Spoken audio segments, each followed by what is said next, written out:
പരിശുദ്ധ പരമ ദിവ്യകാരുണ്യീശോയ്ക്ക് എന്നേരവും ആരാധനയും സ്തുതിയും പുകഴ്ചയും ഉണ്ടായിരിക്കട്ടെ.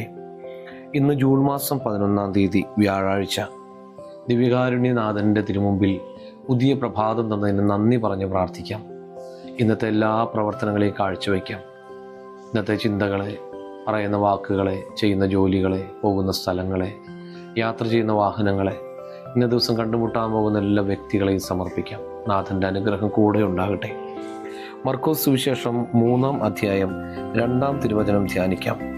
യേശുവിൽ കുറ്റം ആരോപിക്കുന്നതിന് വേണ്ടി സാപത്തിൽ അവൻ രോഗശാന്തി നൽകുമോ എന്നറിയാൻ അവർ ഉറ്റുനോക്കിക്കൊണ്ടിരുന്നു. നാം ചെയ്യുന്ന ഓരോ കാര്യത്തിലും നന്മ കാണുന്നവരും തിന്മ കാണുന്നവരും ഉണ്ടാകും. നന്മ കാണുന്നവരിൽ നിന്നും ഒരുപാട് പ്രോത്സാഹനങ്ങളൊന്നും നമുക്ക് കിട്ടിയെന്ന് വരില്ല. പക്ഷേ തിന്മ കാണുന്നവരിൽ നിന്നും ഒരുപാട് വിമർശനങ്ങൾ എപ്പോഴും ലഭിച്ചുകൊണ്ടിരിക്കും. ചില വിമർശകർ നമ്മിലെ നന്മ കൂടുതൽ പുറത്തു കൊണ്ടുവരാൻ ശ്രമിക്കുന്നവരാണ്. എന്നാൽ യേശുവിനെ വിമർശിക്കുന്നവർ അവിടുത്തെ പൂർണ്ണമായും ഇല്ലാതാക്കാൻ ആഗ്രഹിക്കുന്നവരാണ്.